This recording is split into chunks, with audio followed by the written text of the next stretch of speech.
Nosotros sabemos que nuestra vida aquí se acaba, pero creo que no lo sabemos lo suficiente. Y esto parecerá algo extraño porque, digamos, todo el mundo es consciente que en algún momento se va a morir, pero parece que tuviéramos algo en nuestro código genético para tratar de no pensar en esto.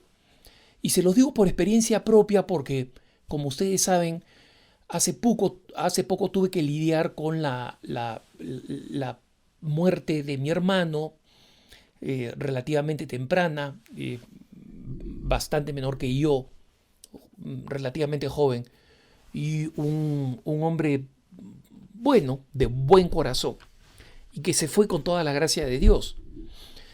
Pero nosotros nos olvidamos de verdad que esta vida es nada comparada con la eternidad, y que en consecuencia nosotros deberíamos ser más conscientes del hecho de que esto es temporal. No digo que tenemos que estar torturados pensando me voy a morir, me voy a morir, me voy a morir, pero sí ser conscientes que las cosas que hacemos aquí no tienen ningún sentido, son una pérdida de tiempo y hasta pueden ser suicidas si no consideramos que son fundamentales para ganarnos la vida eterna. Y cuando pasé por todo el proceso de los ritos finales para mi hermano, cuando estaba moribundo, 1 hora y media antes de morir, acompañé al sacerdote cuando mi hermano estaba en cuidados intensivos, muy, muy mal, pero gracias a Dios plenamente consciente, con muchísimo sufrimiento, mucha ansiedad también. Y luego cuando participé en la misa de exequias, en los funerales, pensaba qué tal bendición que es la iglesia y que la iglesia posea por el amor infinito de nuestro Señor Jesús los poderes que le han sido dados para enviarnos al cielo. Obviamente no se hace nada sin la libertad del hombre, sin nuestra participación, sin nuestra aceptación de la gracia.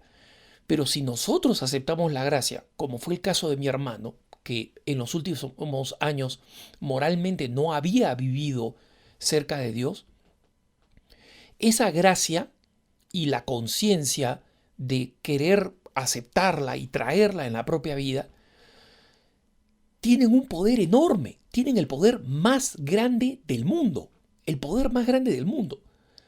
Y cuando yo escuchaba al sacerdote dar la absolución y bendición pontificia, que en algún otro punto de vista he dicho que todos nosotros tenemos que pedir para nosotros cuando estemos en situación antes de morir, si es que Dios nos da tiempo y conciencia, y tenemos que pedirla para nuestros familiares. Cuando uno escucha al sacerdote, un sacerdote sencillo, un sacerdote más, aunque no existe un sacerdote más, pero digámoslo así, y que dice, por la potestad concedida a mí por el Papa Francisco, ¿no? Por el Papa reinante en ese momento, y otorga el perdón de los pecados y también otorga las indulgencias plenarias. Está realmente preparando a esa persona para ir directamente al cielo, le está salvando la vida eterna, le está salvando la vida eterna. Es decir, aún teniendo una vida que puede no haber sido meritoria, gracias al poder de la iglesia sucede con cualquier ser humano lo mismo que pasó con el buen ladrón, que terminó robándose el cielo, su gran último y fantástico y colosal robo, ¿no? Robarse el cielo, por la misericordia de Jesús.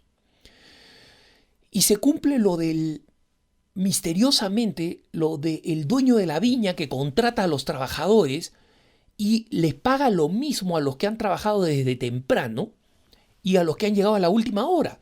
Les da el mismo premio, de una manera misteriosa, por la misericordia de Dios.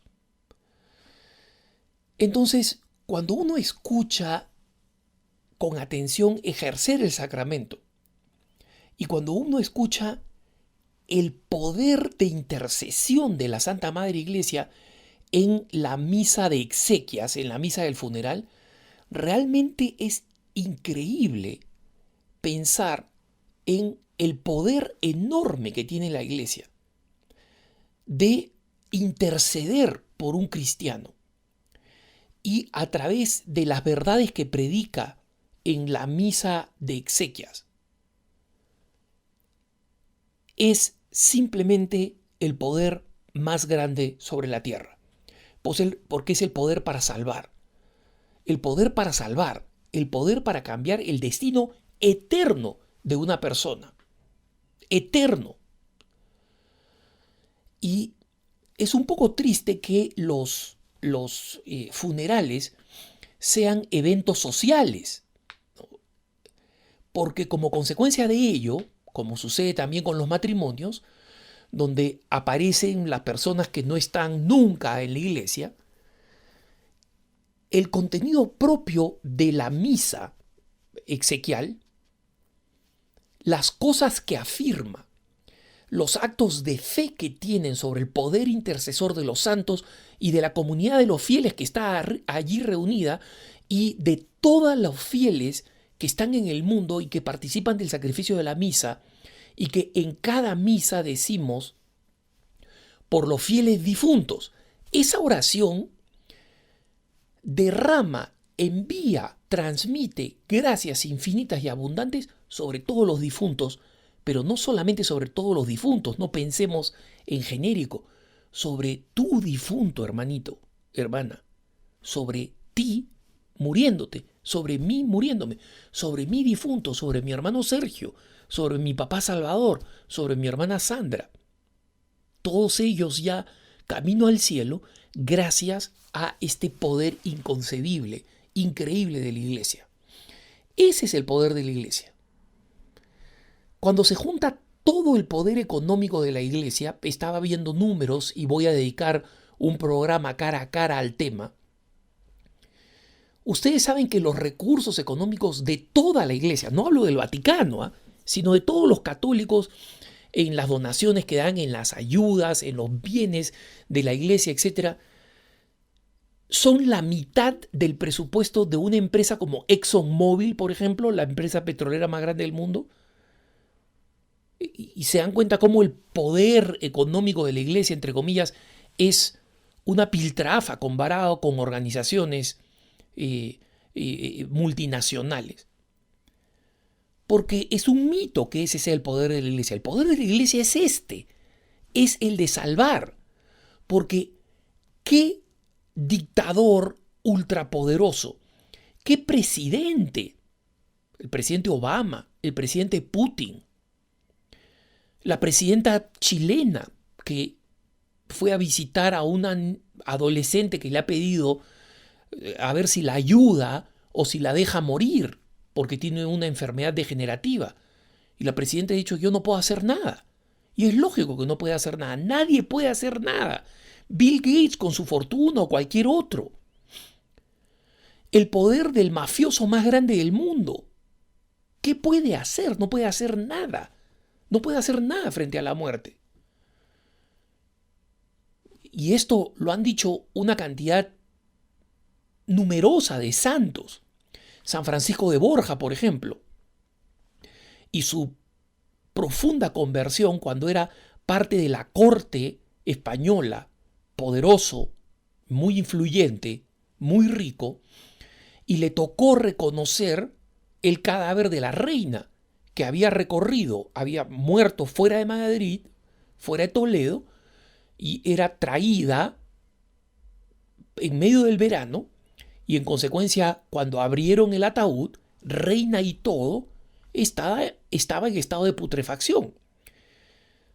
Todos dieron un alarido de horror al verla. Él se quedó inmutable, Francisco de Borja, y simplemente pensó para sí y lo escribió para la posteridad: no voy a volver a servir a un amo que se me vaya a podrir, a corromper así. Y la iglesia tiene el poder de que al más humilde mendigo, como al más poderoso de los reyes, cambiarle el destino eterno, frente al cual esto es nada. Y por eso es que ese poder de la iglesia es el que debe llenarnos de esperanza. No hay nada que venza ese poder. Los sacerdotes perseguidos, los sacerdotes escondidos, huyendo de los fanáticos musulmanes en Siria o en Irak, los sacerdotes que fueron asesinados, que tuvieron que esconderse durante la Guerra Civil Española o la persecución en México, eran débiles, frágiles, vulnerables, seres humanos, pecadores. Cuando eran capturados, fácilmente se los mataba, porque no es difícil acabar con una vida humana. Y sin embargo, tenían el poder de salvar. Y siguen teniendo el poder de salvar y de cambiar el destino eterno. Nadie puede hacerlo, salvo los sacramentos de la iglesia. Y ese es el poder que nos llena de esperanza, ese es el poder que nos renueva en la fe, y ese es el poder que nosotros reconocemos que está presente aún en la pequeñez y humildad de la iglesia frente a otros grandes poderes del mundo. Porque es el mismo poder de Jesucristo que, aún siendo humillado y vilipendiado ante Pilato, que se burlaba de él y le decía: ¿qué es la verdad? ¿Tú eres acaso rey? Jesús estaba herido, mal vestido, golpeado y humillado, pero seguía siendo rey, seguía siendo el Hijo de Dios. Y ese poder, esa potestad, que es el poder del amor, que no es el poder del mundo, lo sigue teniendo la iglesia, gracias a Dios. Que tengas un buen día.